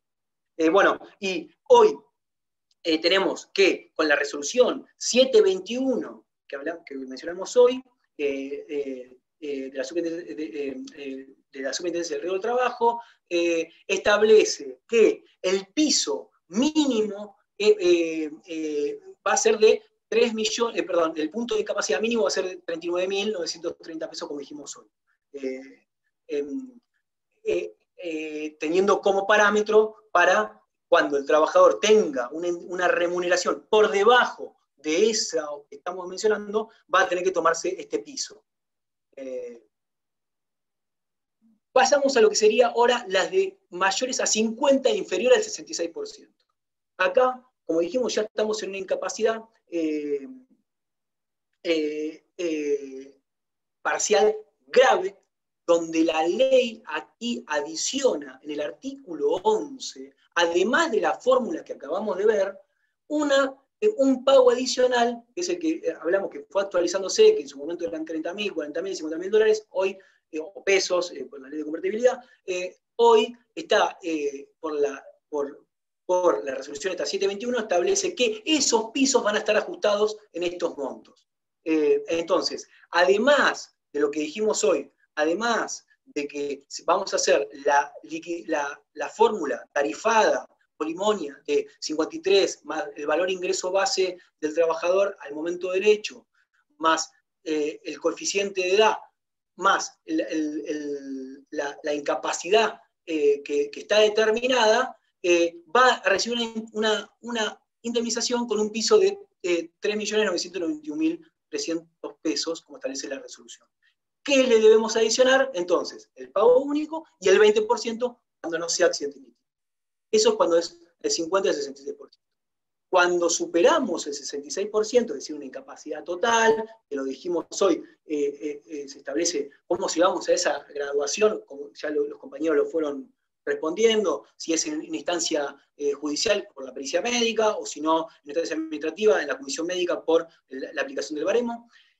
Vamos a tener que vamos a aplicar de nuevo la fórmula polimonia, pero ya acá no vamos a aplicar el porcentaje de capacidad, sino que va a ser ya lo mismo si es 66 o más. Entonces, aquí directamente lo que vamos a tener es el 53 por el valor del ingreso base, por el coeficiente etario, directamente multiplicado. Lo que tiene que tener con piso que establece la resolución. A ese monto se le va a adicionar el pago único del artículo 11, en este caso, inciso cuarto, A, donde el monto va a ser de 2 millones de pago único, 2.217.839 pesos. Más también aquí el pago del 20% que estipula la 2773.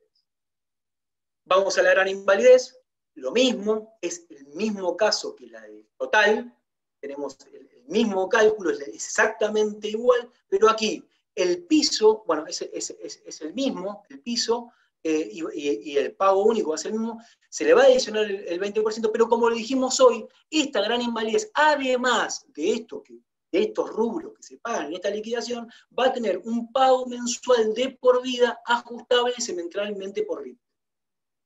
Una cosa que me olvidé de decirle, no me quiero volver para atrás y generarles un despelote en la cabeza, pero antes, como le dije, con el caso Milone, que desactivó ese pago en renta, era tan injusto, porque ahora se paga directamente en un pago único, pero en ese momento, ese pago en renta, si el trabajador, por ejemplo, que no podía proyectar y no podía disponer de ese dinero para programar su vida, comenzaba con ese pago en renta periódica, si a los 2 meses moría, chao, no disponía más de ese dinero y lo perdía. Y los derechos, los sucesores no eran derechohabientes a reclamarlo tampoco. Era muy injusto. Bueno, hoy eso ya quedó zanjado.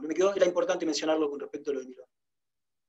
La muerte va a ser lo mismo que hablamos hoy, va a tener un piso de 3.991.300 pesos, como establece la resolución, y vamos a tener una suma adicional de 2.660.866 pesos como pago único, y aquí se le va a adicionar el pago del 20%, salvo que fuera accidente in itinere, en todos los casos es siempre igual.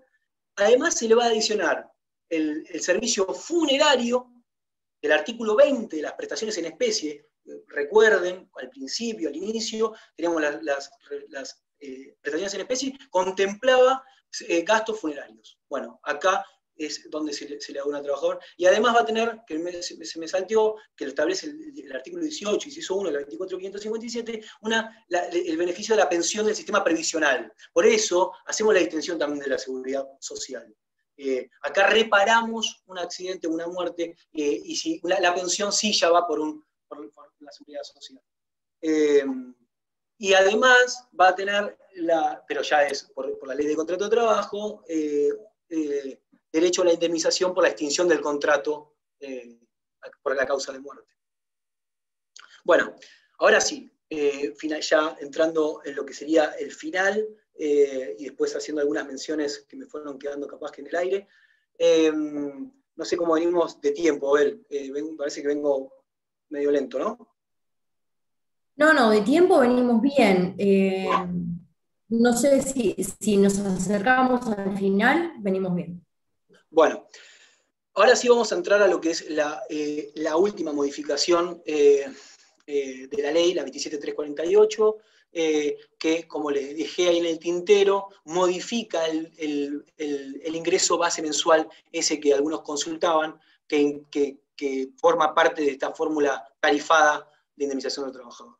Como dijimos, esta filmina que ya la analizamos es la que era la redacción la redacción originaria de la ley, donde estipulaba esta forma de cálculo donde era estanco y histórico para atrás. Hoy, la 27348 ha hecho una mejora totalmente clara en cuanto a lo que es la determinación de ese ingreso base, sin perjuicio de que también, como siempre tenemos en estas modificaciones de las leyes, o estas nuevas legislaciones que van surgiendo, un retroceso total, pero total en cuanto a lo que es el reclamo del trabajador, donde instaura, ahora me meto con el ingreso base, pero es importante mencionar que la 27348 hace un cambio sustancial en cuanto a lo que es el reclamo del accidente y la enfermedad profesional cuando ya tramitamos por la RTE y tenemos alguna divergencia en cuanto al tratamiento, o en cuanto al alta, o el grado de incapacidad, o el rechazo de la misma. Antes eso se podía en forma opcional ir a una comisión médica central, jurisdiccional. Hoy, pero lo que hacíamos todos como abogados, lo más correspondiente, o lo que era más beneficioso, si podemos decirlo desde un punto de vista, íbamos a la sede judicial para reclamar esa incapacidad que estaba cuestionada del trabajador. Donde, como les dije, teníamos directamente iniciábamos la acción judicial. Hoy, la 27348 modifica esto y instaura como forma previa, obligatoria y excluyente el pase por la etapa previa administrativa, que serían las comisiones médicas. Esto es, la verdad que hace un trabajo kafkiano para lo que sería cualquier abogado litigante. Primero porque hubo que acostumbrarse, hubo que volver a adentrarse en lo que eran las comisiones médicas. Los planteamientos en cuanto a cómo es el reclamo son muy estrictos, muy puntillosos y con muchos plazos muy ajustados, donde lo deja uno con rechazo inmediatamente. Pero vino a impactar directamente en lo que era la forma del reclamo del trabajador. Hoy hubo un montón de planteos de inconstitucionalidad, hoy fue confirmado por la Corte con el caso Marchetti, son constitucionales, dice que es constitucional el paso por acá y es obligatorio.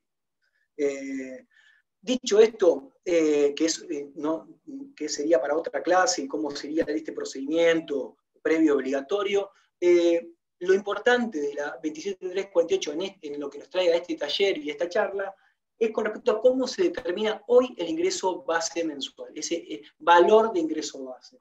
Como dijimos antes, estaba determinado desde el momento del hecho para atrás, 12 remuneraciones, donde se sumaban entonces, se dividían por 365, que daba el día, por 30,4.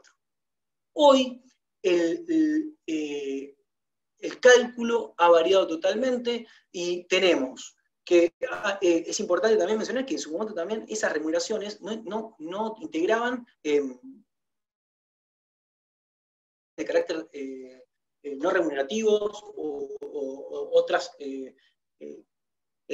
conceptos que integran la remuneración global o devengada, con lo cual eso también producía un gran perjuicio en el reclamo. Hoy, la 27348 estipula que se va a tomar el promedio de todos los salarios sumado mes a mes, promediando, teniendo en cuenta, ahora lo voy a explicar bien, tengan mi paciencia porque no es sencillo. Primero, se va a tener todos los salarios devengados, no como anteriormente se tomaba sin carácter remuneratorio. Se va a tomar con el concepto amplio del convenio 95 de la OIT, en cuanto a lo que el artículo 1, cuando establece qué es la remuneración, que es todo lo que percibe el trabajador y que hace a su dignidad como persona, y ratificado por nosotros en Pérez Condisco, donde determina cómo es ese concepto de remuneración amplio. Una vez tenido esto, en claro esto, que la regulación que se va a tomar de la fecha del accidente, o la toma de conocimiento, o primera manifestación invalidante, como dice la ley, vamos a tomar la remuneración de ese momento, pero vamos a tomar, como dijimos, se adiciona el índice de RIPTE como actualización de ese salario. Entonces, vamos a tener que tomar el salario puro, como era devengado en el momento del hecho, el índice que existía en ese momento, ahora lo vamos a ver en una pantalla bien clarito, el índice del RIPTE que existía en el salario, en ese mes, en el momento del hecho, y en otra columna vamos a poner el índice que corresponde actualmente de RIPTE a ese salario. Ese RIPTE se va a dividir, se va a se va a tomar, por ejemplo, va a ser 3 y pico dividido, 2 y pico dividido 3 y pico, va a dar 1 y pico, entonces esa remuneración se va a multiplicar por ese índice que da, lo que va a dar el monto de la remuneración actualizada a la fecha. Además, una vez que hacemos mes a mes ese trabajito de salario puro, con el RIP del momento del mes de ese salario, más el RIP del mes de este salario actual, una vez que tenemos todas esas remuneraciones, hacemos, se suman y tenemos el total dividido 12, por lo que son los 12 días del año, y esa remuneración se le aplica el índice de tasa activa que estuviere a la fecha.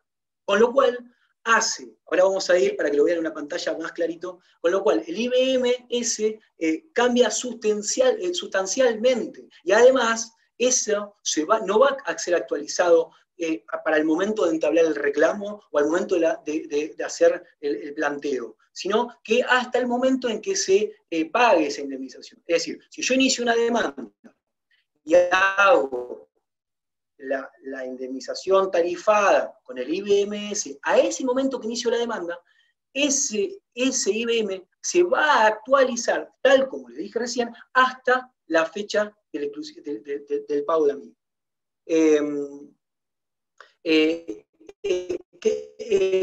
Esto hay que aclarar, esta modificación de la ley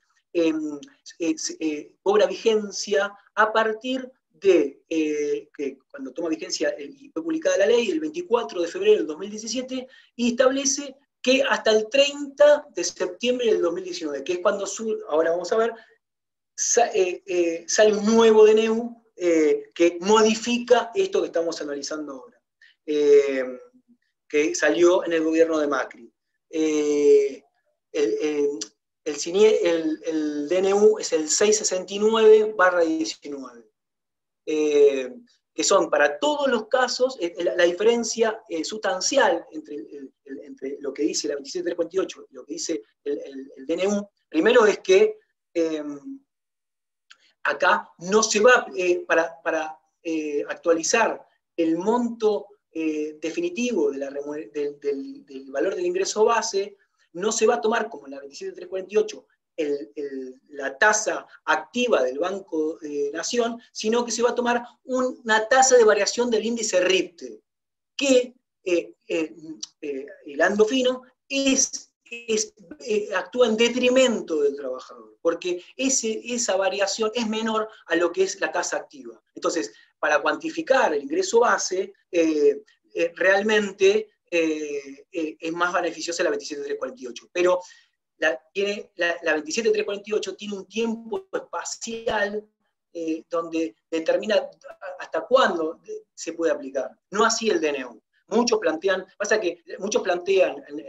para realizar el reclamo la inconstitucionalidad del decreto del DNU 669 para la aplicación del 27348.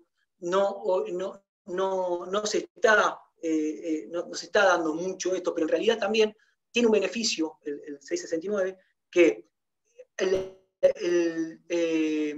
669, a diferencia de la 27348, que establece que van a ser para los accidentes y enfermedades con primera manifestación a partir de la vigencia de esta ley, el decreto 669 no diferencia de cuándo fue la primera manifestación de variante. Entonces, podría entenderse que para los accidentes o que fueran anteriores y siguen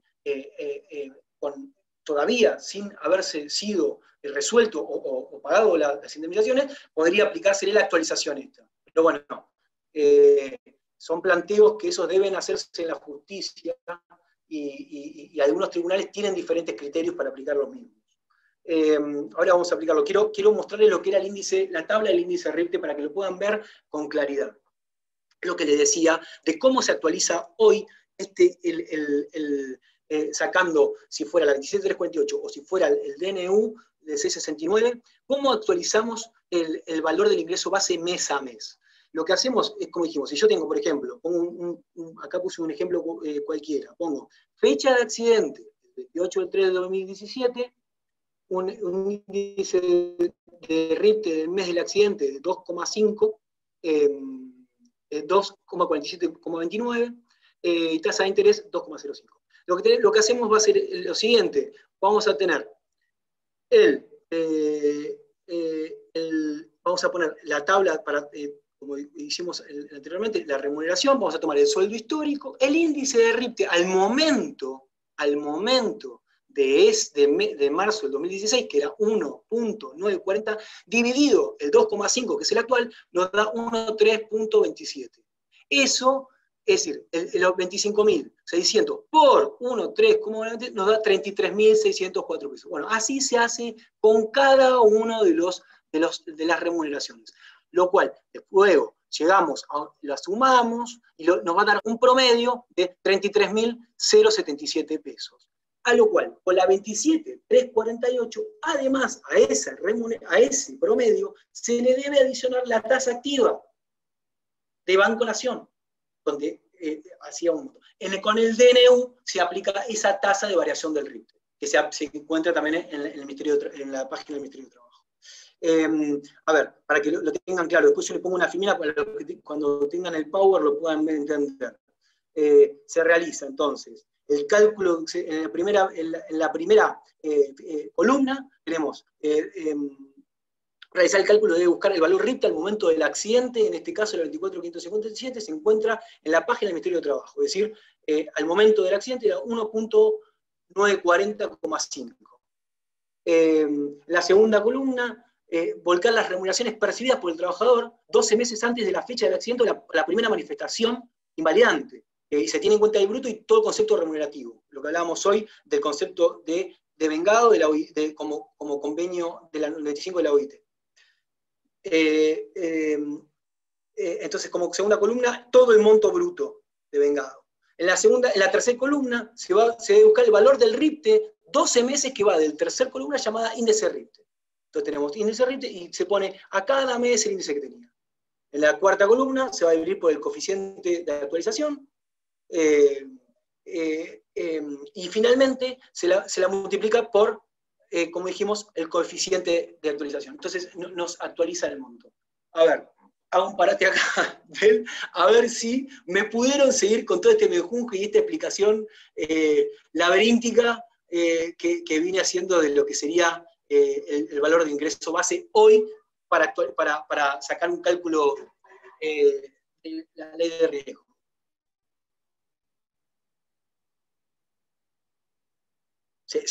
Me fueron siguiendo de cómo se determina hoy, cómo es ese valor de ingreso base, donde tenemos que distinguir, como dije hoy, en grandes rasgos, la 27.348, y hoy modificado por el decreto 669, donde va a tener como modificación sustancial la actualización de esos, una vez que hicimos el promedio por RIPTE de esos salarios. Uno va a ser por la tasa activa del Banco Nación y el otro va a ser por el índice de tasa, el índice de la tasa de variación del RIPTE.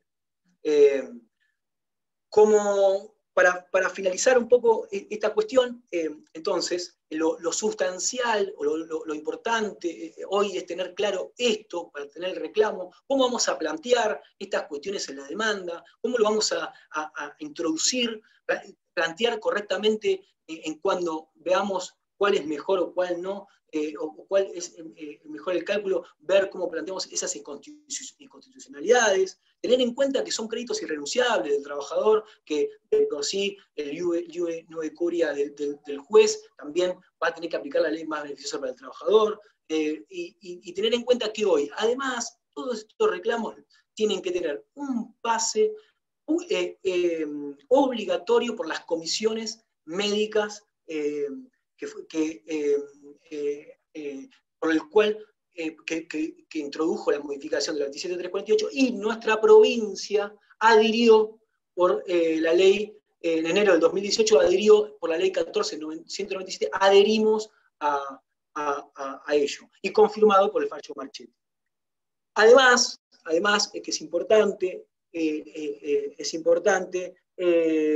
y también al momento de iniciar la demanda, sin perjuicio de que el siniestro sea rechazado o que se tenga un rechazo de la incapacidad, o quiero hacer un reclamo civil y no de la ley tarifada, sin perjuicio de eso, tengo que pasar obligatoriamente por esta etapa previa obligatoria de las comisiones médicas.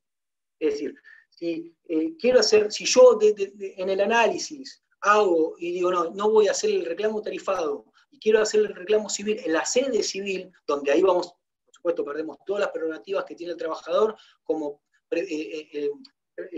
persona de preferente tutela, con el principio de gratuidad, con el principio de indemnidad, con el principio de irrenunciabilidad, como decíamos hoy, de progresividad, de duda a favor del trabajador. Todas esas cuestiones que las perdemos, sin perjuicio de eso, además tiene que pasar por la comisión médica.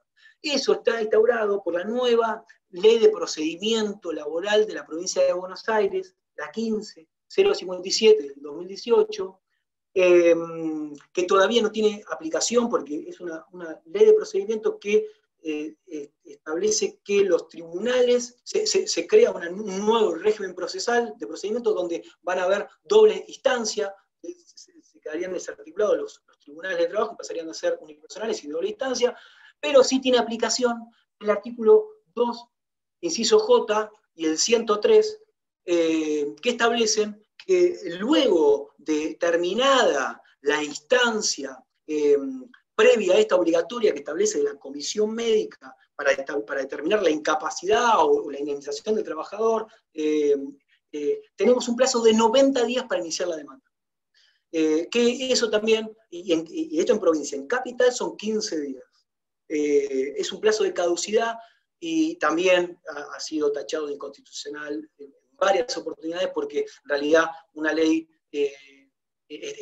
procesal está legislando sobre algo de fondo que es un derecho, nos está poniendo una caducidad en un derecho de fondo.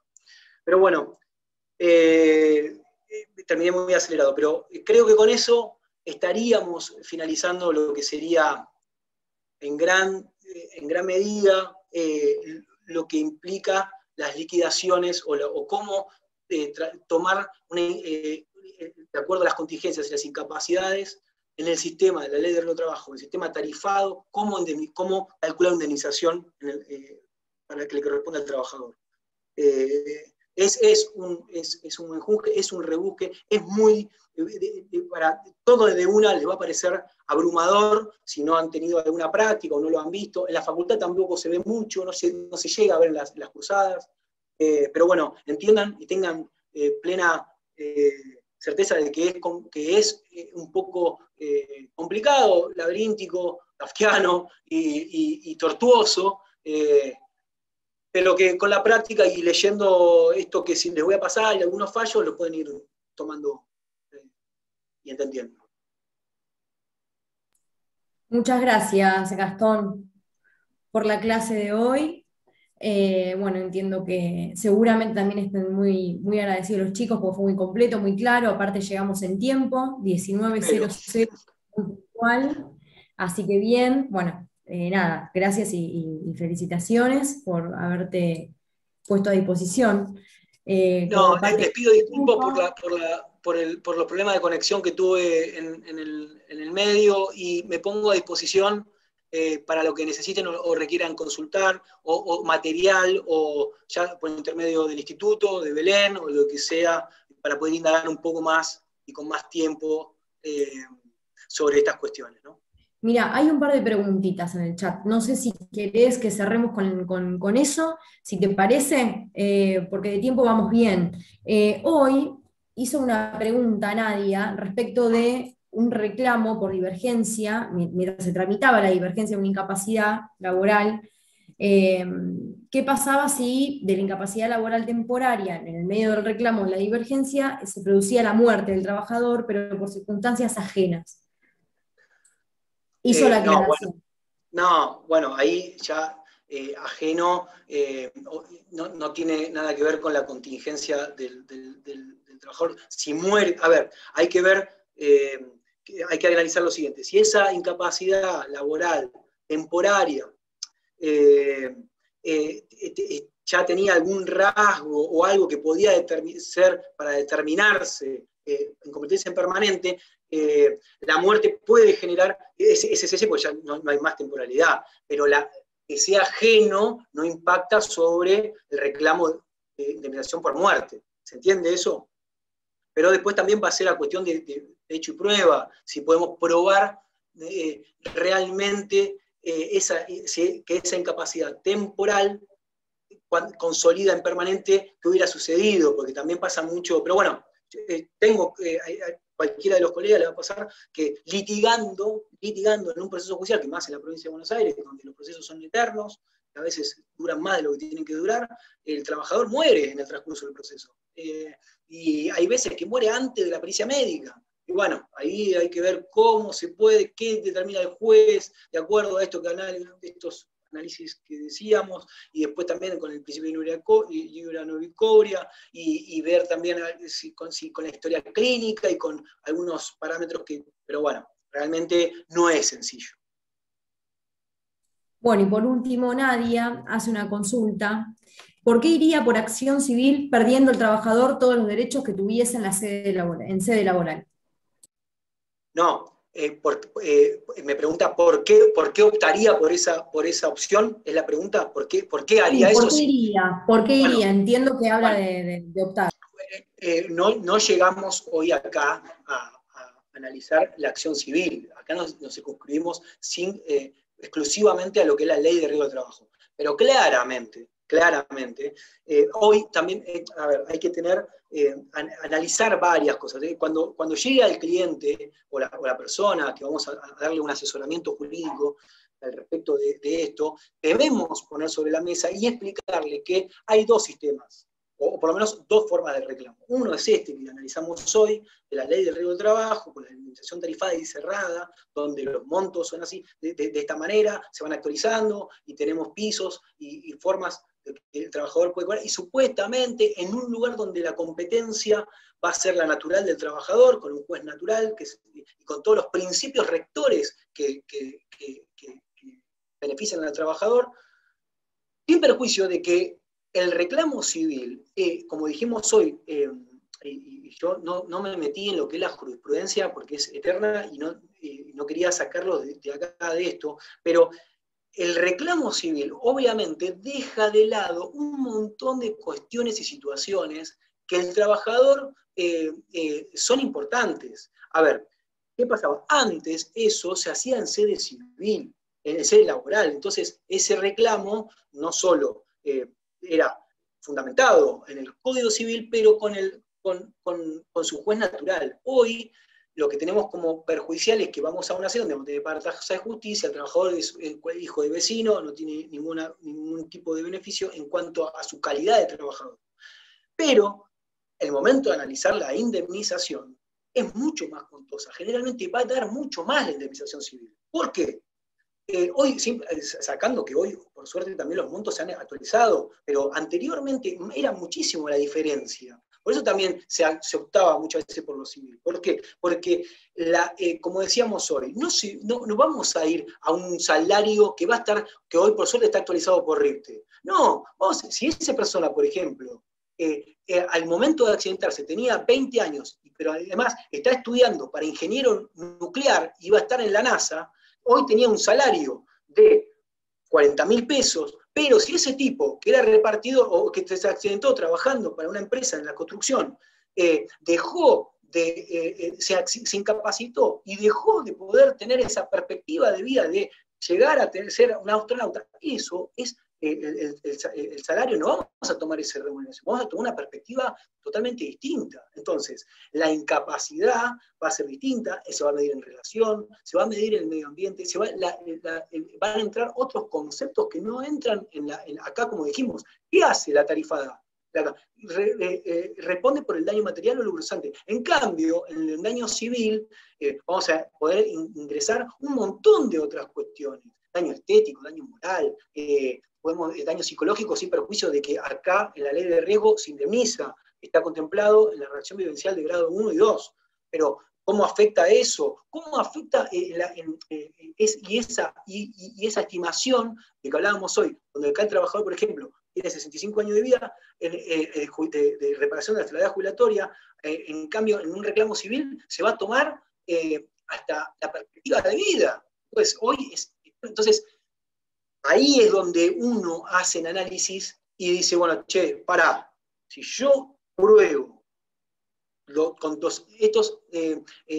hoy, con estos atributos objetivos de responsabilidad basados en el Código Civil y Comercial y subjetivos, y puedo probar este riesgo, este accidente que sucedió esto, y que yo en realidad podía percibir, y es mucho más suntuosa la indemnización. Por eso es la opción. ¿Se entiende? Por eso algunos toman la opción. Vamos a ser sinceros, no conozco muchos abogados litigantes que tomen la opción de ir a litigar al Foro Civil. Yo todavía no hay pronunciamientos, todavía no hay algo consolidado ni nada por el estilo, pero yo creo que como se batalló de una primera instancia, de lo que fue desde la primera medida del artículo 39, que de la exclusión de la reparación civil que establecía por intermedio del dolo, desde la 2457, con Aquino, Arostegui, Yosco, Ascua. Entonces, tengo un montón que fueron batallando contra lo que es el sistema y la progresividad en el reclamo del trabajo. En algún momento yo creo que tengo la esperanza de que los jueces van a volver a declarar la inconstitucionalidad de esa opción excluyente. Pero bueno, por el momento esto es una futurología mía y en realidad una añoranza como defensor del derecho al trabajo. Bueno, Gastón, muchas gracias por tu respuesta, por tu predisposición. Así que ya podríamos dar por finalizado, si te parece. Bueno. Los chicos en el chat, los participantes en el chat están muy agradecidos, agradecen la claridad, les gustó. No sé si tenés la posibilidad de leerlo. Espero que ese ha sido así. Sí, así que bueno. Te agradecemos mucho. Al contrario, un placer, fue un placer, fue una alegría enorme, así que estoy tratando de salir del Power. Abajo tenías la opción.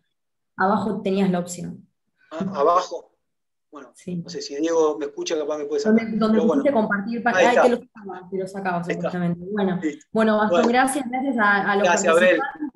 No, de nada, un placer. Y bueno, les damos gracias de parte del instituto por haber participado de este taller. Todos los videos de las 3 clases se van a subir al canal de YouTube del Colegio de Abogados. Es muy probable que en estos días la clase de hoy y la del martes pasado se esté editando y subiendo. Y en el área académica van a poder pedir todo el material que fueron utilizando los distintos expositores. Así que bueno, no queda más para decir respecto del taller. Quedan invitados a la actividad que realiza el instituto el martes que viene a las 5 de la tarde, que es una exposición que va a estar a cargo de los doctores Fabiana Sosa y Diego Guirado sobre perspectiva de género en el derecho del trabajo, donde van a ver el marco normativo y actualidad jurisprudencial. Está organizado por el Instituto de Derecho del Trabajo del Colegio y la Comisión de Género y Diversidad.